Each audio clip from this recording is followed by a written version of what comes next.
This week's block of the month is brought to you by the letters AC and OMG. We had a couple of things happen this week, disasters. We had air conditioner go out and the refrigerator go out. So I'm putting together my block the easy way. So let's go down here.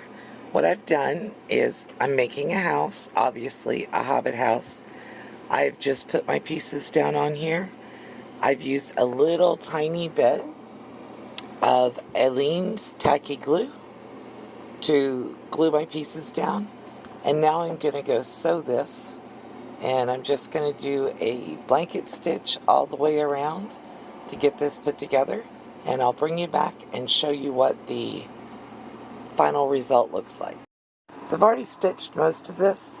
And I'm just going to bring you back in so you can see the final part of the stitch out. And I ended up using a zigzag rather than the blanket stitch I was going to use, because in all the moving around that's been done in my sewing room, I have misplaced some feet for my sewing machine.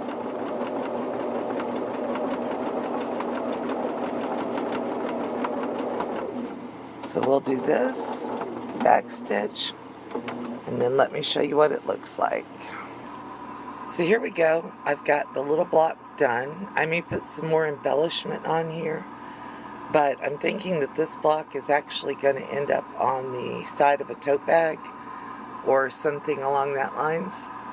So I haven't done a whole lot to it yet.